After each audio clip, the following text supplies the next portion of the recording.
You're listening to Arsenal for Democracy, episode 438, recorded on Sunday, August 21st, 2022. I'm your host, Bill Humphrey. Joining me on the line from Idaho, as always, is Rachel. Hello, Rachel. Hi, Bill. This week we're talking about the industrial nail and nail guns. So in our December 2021 episode on bungalows and workers' cottages, we cited, as we often do, Robert J. Gordon's 2016 book, The Rise and Fall of American Growth, which gets into the weeds on the material factor costs and consumer retail prices of goods over the course of the Industrial Revolution in its various phases. And he mentioned that cheap nails dramatically cut the cost of building single-family homes, with one study finding that the price of nails in the United States fell by 90% in real terms between 1830 and 1930. A once precious material input for construction prior to the 1870s became cheap and ubiquitous over the course of the early 1890s to the early 1910s. In that episode, number 402, we said that we would probably return to the topic to take a closer look, and that brings us to today's episode on the industrialization of nail fasteners over the 19th century and eventually the rise of nail guns in the late 20th century. Rachel, can you walk us through the early history of the nail and how we arrive at the industrialization of the manufacture of nails? Yeah, so to go way, way, way far back, nails have been around for thousands of years, with the oldest discovered nails dated back to around 3400 BCE, found in Egypt. These earliest nails were made out of bronze, and they had the same basic design as modern nails: long, straight, narrow metal shafts with a point to drive into materials and a flat head on the other end. Throughout much of history, nails were manufactured by independent blacksmiths or by even more specialized skilled craft workers called nailers. Metal workers would hammer out the shafts of metal, and then nailers would create the final nail shape.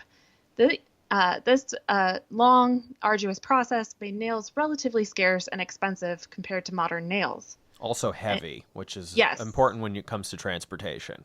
Yeah, it wasn't really easy to make fine handmade nails. They were pretty heavy, they were pretty big, they were pretty cumbersome. And so this scarcity, this expense, had some pretty big ramifications during the American colonial era when nails in the colonies were sourced from Britain. When the American colonies declared independence and kicked off the American Revolution, Britain cut off the supply of nails to their former colonies. And as a result, nails became very hard to come by, so much so that older buildings and houses would be burned down to salvage the nails for new builds. So it was pretty dire there for quite some time. In 1795, an American named Jacob Perkins invented the cut nail process. This process involved cutting nails from sheets of raw iron. This process allowed companies to manufacture nails, and thus nails were able to be produced much more quickly and efficiently, and also required much less skill than the traditional work done by nailers. So there was kind of a de-skilling process happening, and this was still the fairly early stages of that. So let's go into how the cut nail process worked. Large sheets of metal, around 2 feet in length and with a width slightly longer than the desired nail length, were fed into a machine, and a lever cut a triangular piece that would form the shaft of the nail. A second lever held the nail in place, and a third lever put the head on the nail. And then the sheet of metal was flipped 180 degrees to repeat the cutting process, so kind of creating this kind of back and forth triangular cut, so that way there wasn't an uneven cut. The triangular shape would tessellate really nicely with the sheet of metal. And in the show notes, I'm linking a pretty cool demo video of a nail making machine that is actually from right after the Civil War, and it's still in production today. So it's pretty impressive. It's made out of cast iron parts. It's very hardy. It's made to last for a long time. So it's a very interesting video, and it helps to kind of conceptualize what I'm talking about. So I would highly recommend that you check it out.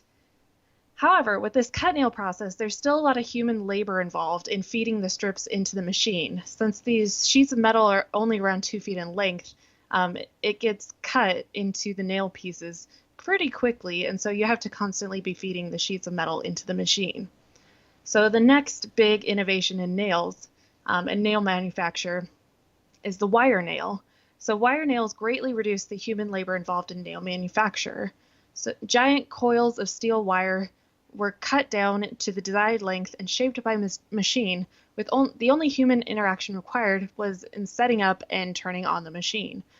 So very little human interaction, very little hands-on work. And so because of this less hands-on time during nail production, people switched their focus to quality assurance and quality control.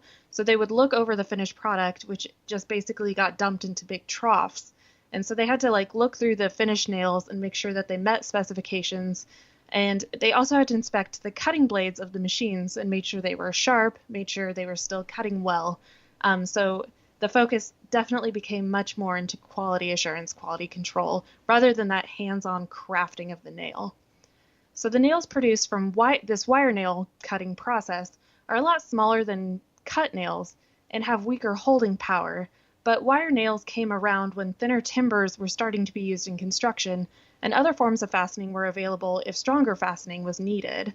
And another big advantage was because the wire nails were so smaller, they split the wood less often. So it was a really big advantage in construction, especially at a time when these like thinner timbers were being used. We had a really good lumber and timber episode as well that kind of goes into the lumber process and how it was also going through a lot of innovation during this time frame.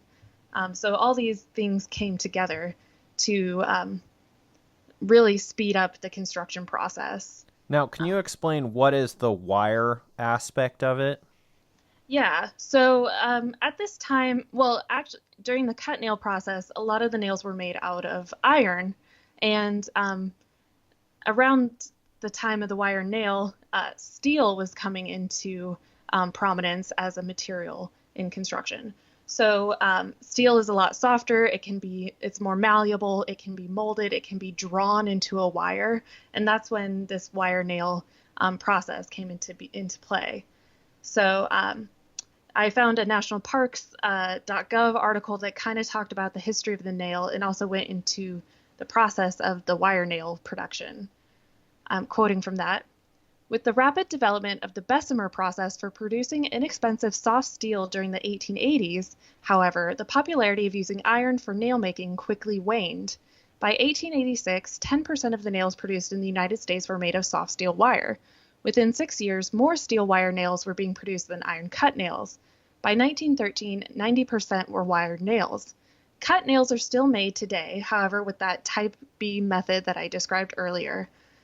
These cut nails are commonly used for fastening hardwood flooring and for various other specialty uses.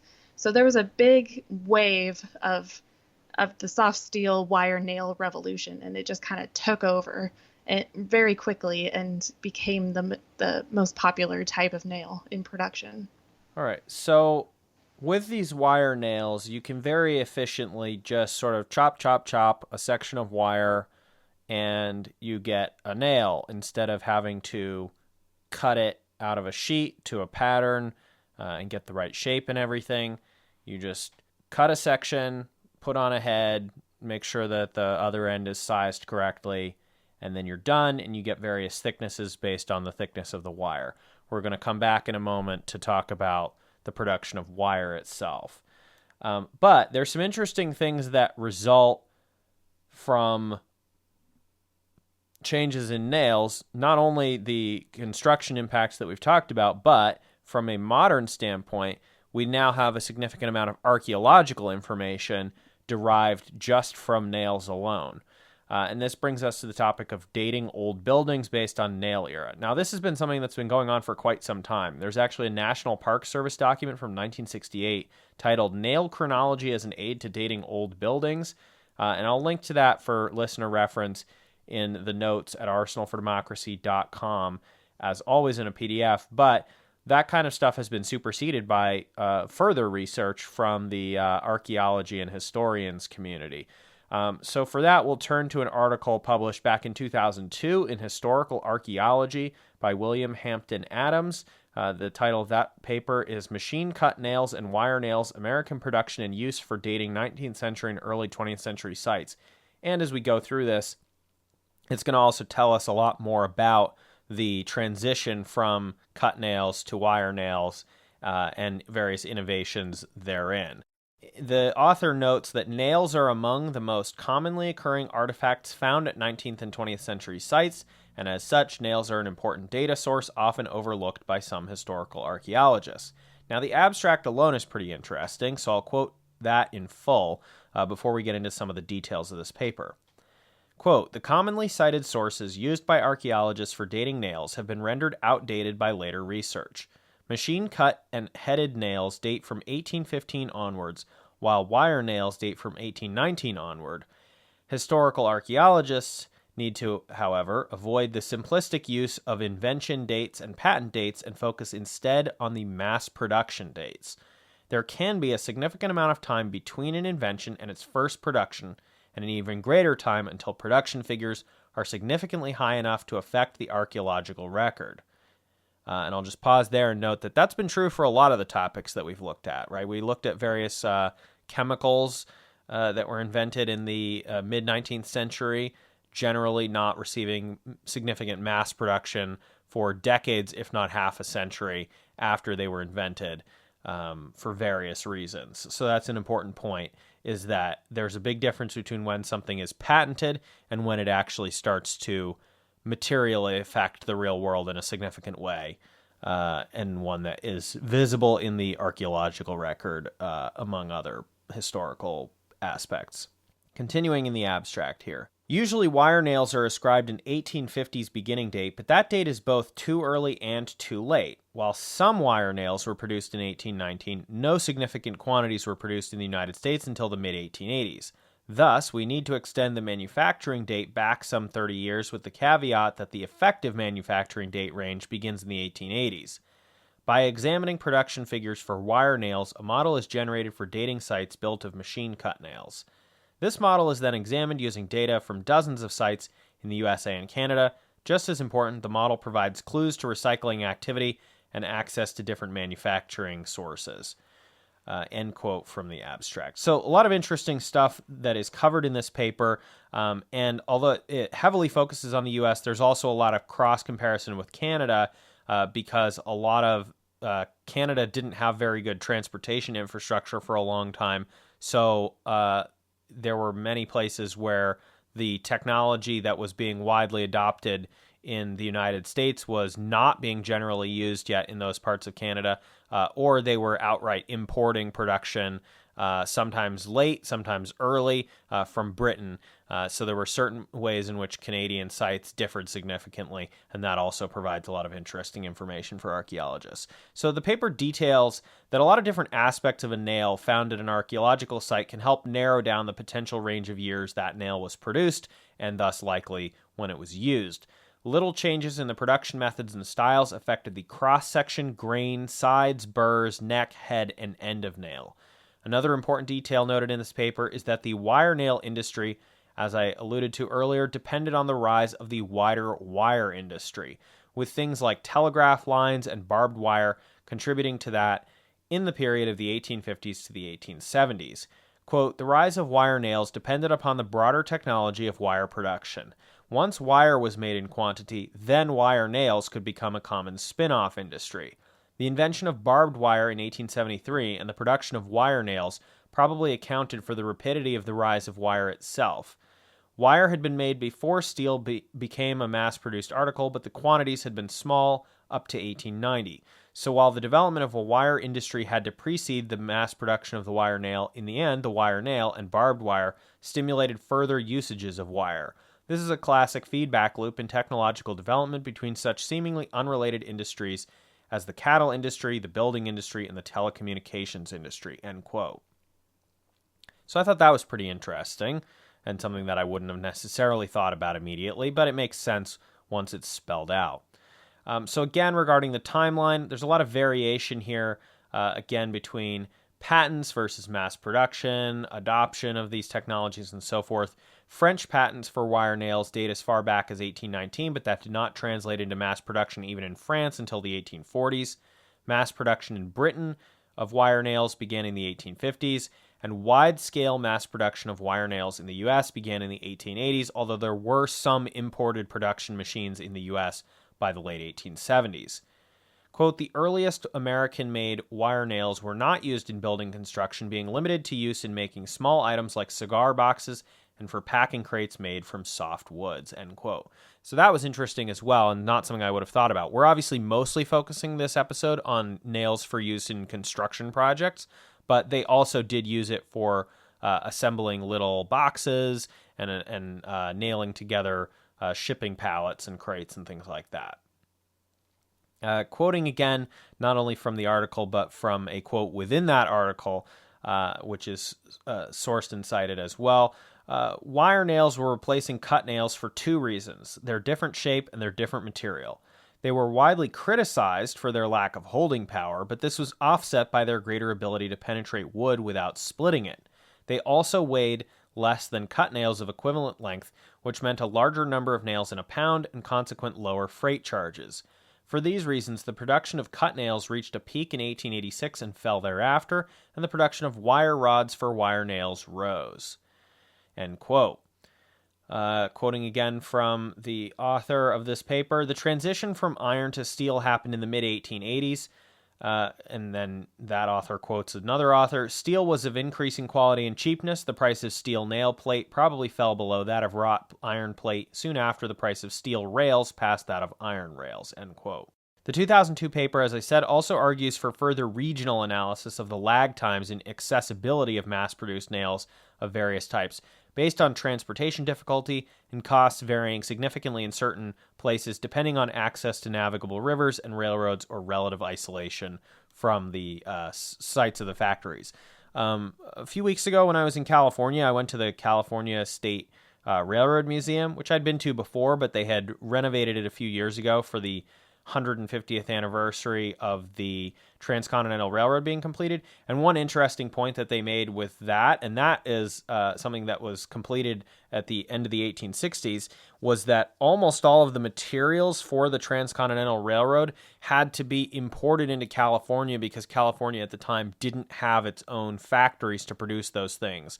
So for the most part, those were being shipped around the world, or at least around South America or across Panama in some cases, depending on what size of a thing you were importing. And that's an important point when you're looking at 19th century United States history, and to an even greater extent Canadian history, is that there were certain areas of the country that, although they gradually, increasingly got more connected with infrastructure, for a long period of time, these places were totally cut off from the factory production that was happening in other parts of the country. So there are certain places where technologies were adopted very quickly that were not adopted immediately in those more out-of-the-way places for quite some time. And that's a really interesting point, not just for nails, but for sort of the broader picture of things in the Industrial Revolution and its proliferation in terms of produced goods and materials in the United States.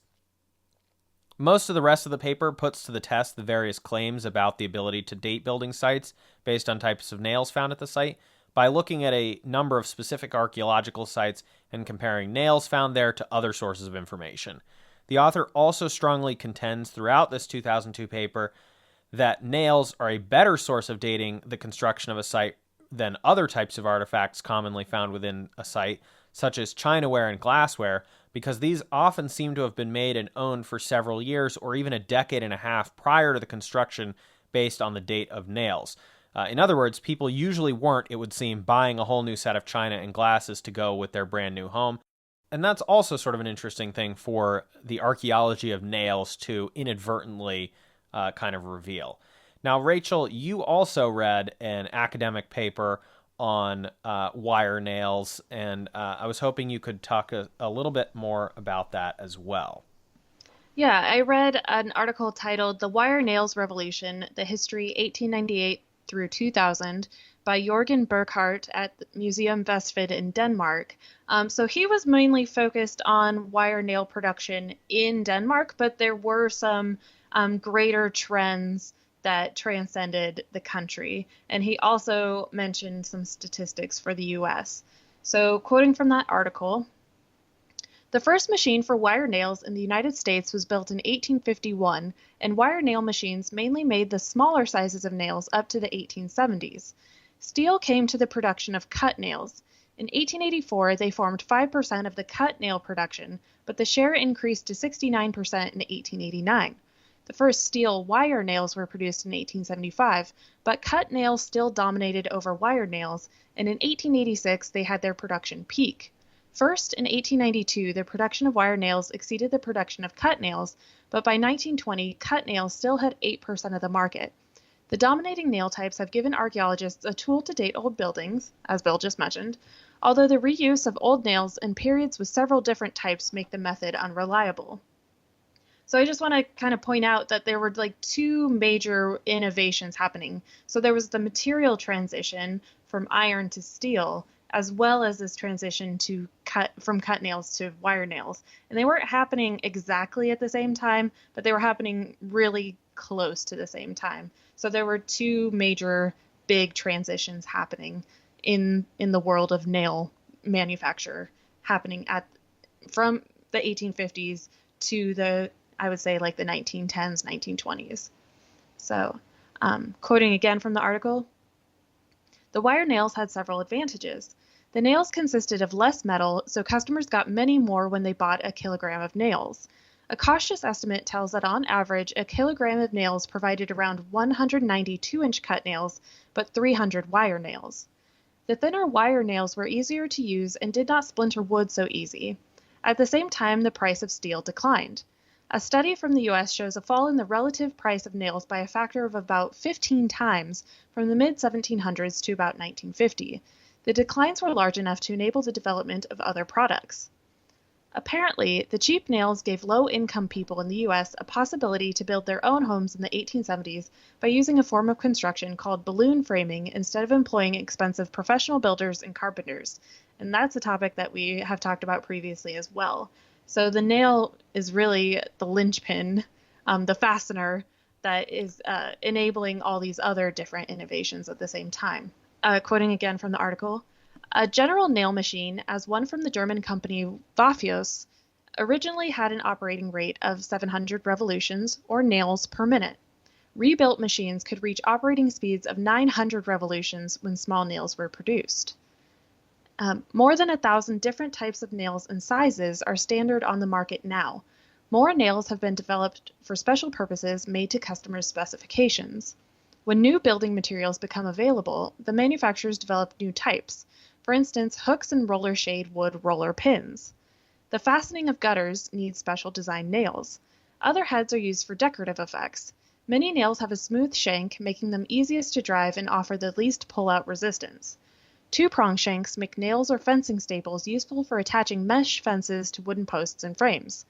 Most nails have a diamond point, which is a four-sided pyramid. Some have a blunter point to prevent splitting certain woods. And this upcoming point I found very interesting. In Germany, companies in the nail business occasionally made cartel agreements. For some years, the companies had agreement regarding the sale, and customers could only buy nails through the cartel central office. Similar national cartel agreements gave the inspiration for international cartels. Most of the important nail producers in Europe met in 1930 and came to an agreement. The negotiations ended with an agreement regarding the distribution of the sale of the total European market. This strong agreement pressed the American and British companies to join the cartel organized by the International Export Federation, International Wire Export Company, since 1932. So I found that also pretty interesting. We've talked about pricing cartels before, and the nail manufacturers also engaged in these cartel agreements for pricing. Yeah, so let's talk about the domestic production market in the United States and how that consolidated. I think although we weren't necessarily aware of there being a monopoly in nail production, I don't think either of us was surprised to learn that, in fact, there was eventually one. So let's look at the development of the wire nail market in the United States in the period that we've just been talking about. So looking now from an account around 1891, when wire nails were about to overtake the cut nail in the market, in a book titled The Manufacture of Iron in All Ages by James A. Swank of the American Wire Nail Company, he said, quote, Very great difficulty was experienced in inducing the hardware trade to recognize the wire brad and wire nail as a saleable commodity. From 1878 to 1880, the growth of the wire nail was very slow, and it was attended with many difficulties. Deep-rooted prejudices of all kinds had to be overcome. It was not until the year 1883 or 1884 that the wire nail came into the market prominently as a competitor of the cut nail, and it was at this time that the standard wire nail was instituted. Each successive year after this, the demand for wire nails increased phenomenally, and in fact passed beyond the wildest hopes of the most sanguine. Down to 1883, all the cut nails manufactured in this country in commercial quantities were made of iron, but in that year, cut nails made of Bessemer steel and others made of combined iron and steel were sold in American markets, end quote. So by the end of the 1890s, after a round of corporate consolidations and cartelizations that followed the Panic of 1893, and a glut of overproduction, plus what the New York Times in 1895 called unnatural overpricing, almost all wire nail production in the United States fell under the monopoly control of the American Steel and Wire Company, which was shortly thereafter rolled into the U.S. Steel mega merger. An advanced nail factory in the United States, in the era before production offshoring due to containerization, could produce several tons of nails per week on machines that each manufactured nails at a rate of several nails per second on average.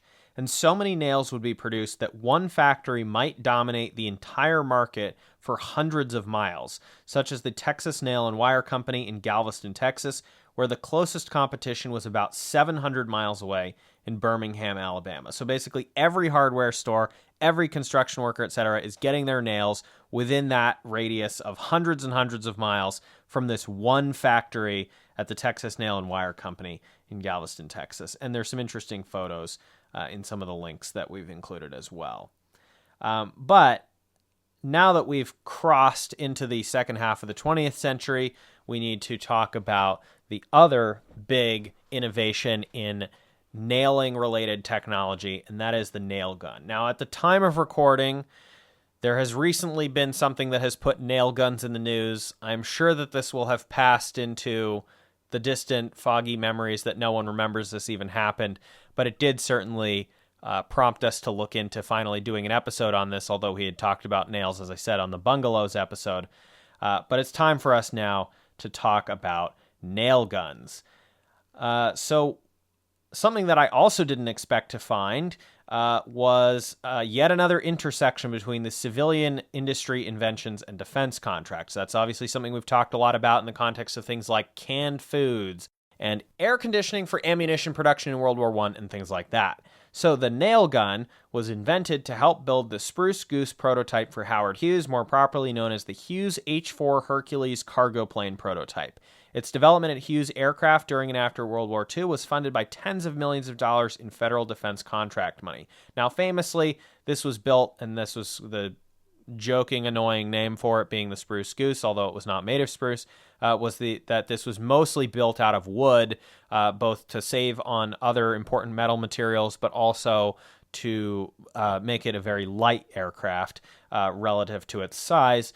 And in addition to experimenting around with new plywood products for the implementation of the design, the company's civil engineer, Morris Pynus, designed a nail gun to fire temporary nails into the delicate plywood while glue was curing without pushing the wood pieces out of place through repeated manual hammering. This is one of the challenges, besides the risk of splitting wood that you get with hammered nails, is that you have to bang it repeatedly, and therefore you are potentially banging it out of place or out of alignment with where it's supposed to be, especially with plywood, but also even with other types of things like 2x4s and so forth. So one of the big advantages of nail guns is that you don't have that happening, and you get the nail all the way in one swift shot, essentially. Now, even if you're thinking about nail guns in terms of their intended construction use, as opposed to the aforementioned recent vigilante action against the FBI field office with a nail gun, which was unsuccessful, nail guns cause tens of thousands of ER-level accidents in the U.S. annually, costing hundreds of millions of dollars, essentially, once again, bringing the war home to the United States.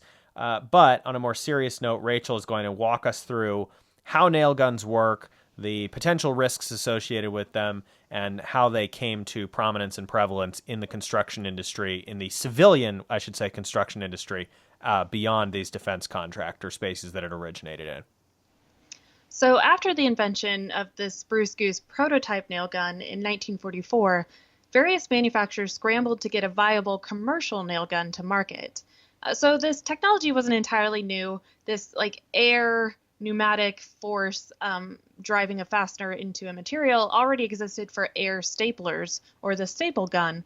And this also used kind of quote unquote clips of fasteners that you could just kind of shoot serially.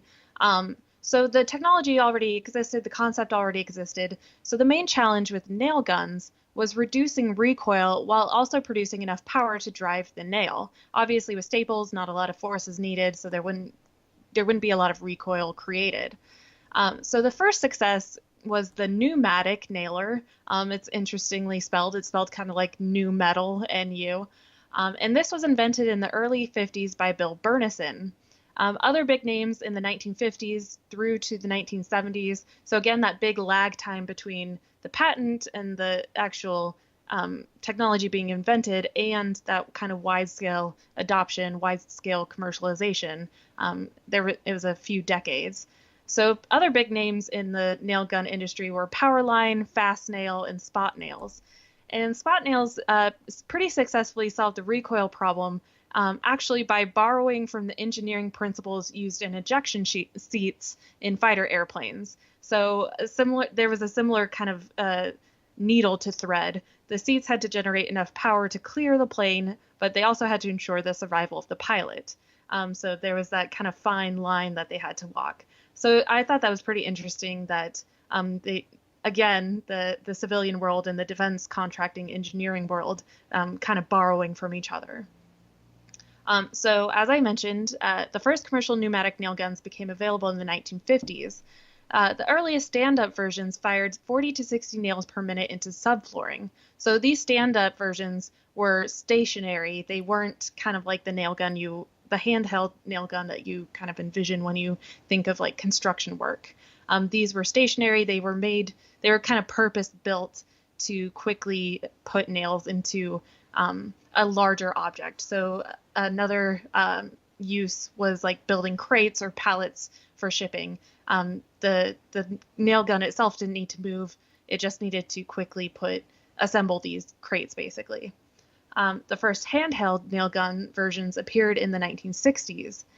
Design steadily improved to fire more and different gauges of nails, and eventually cordless versions appeared. Nail guns have been powered by electricity, compressed air, and even explosive gases, which I'll get into in a minute. In 2019, a New Zealand-based company called Airbow introduced a portable, rechargeable pneumatic nail gun that doesn't require a tether to an air hose. Using advanced valve technology, the Airbow nail gun employs just a gram of air to fire a nail with compressed air stored in the tool itself, and it recharges on a compatible air compressor. So that's pretty impressive.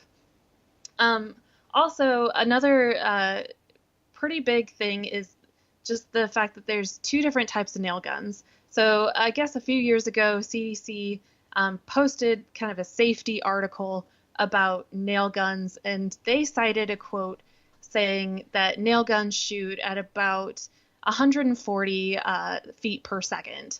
And apparently they got a lot of pushback, and some people were claiming that nail guns can shoot up to 1,400 feet per second, about 10 times more. And so the CDC wrote a blog about how they kind of went down this rabbit hole, kind of following the breadcrumbs in citations and in journal papers and articles, following where the source of this 1,400 feet per second metric came from. And what it boils down to is there are two types of nail guns. There's the powder actuated tool, or a PAT, and this actually shoots comparable to a gun blank charge. So there is an actual like combustion reaction with powder, so therefore powder actuated tool. And then there's also the more common pneumatic nail guns, or PNGs. So these PATs are capable of high velocity charges, but they're mainly used for specialized tasks such as driving nails into concrete or metal. So the pneumatic nail guns are much more common, and And like I said, they're only capable of propulsion of about a tenth of velocity of the PATs. So many papers on nail gun injuries didn't actually distinguish between the PAT and PNG involved incidents, which led to a long lineage of citations that didn't actually take the type of nail gun into account when discussing nail gun velocity.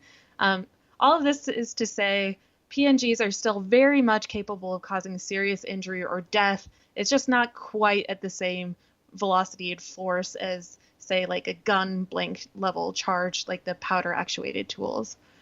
They're still very, very dangerous. Don't Obviously you don't want to play around with pneumatic nail guns. They can still cause very serious injury or death.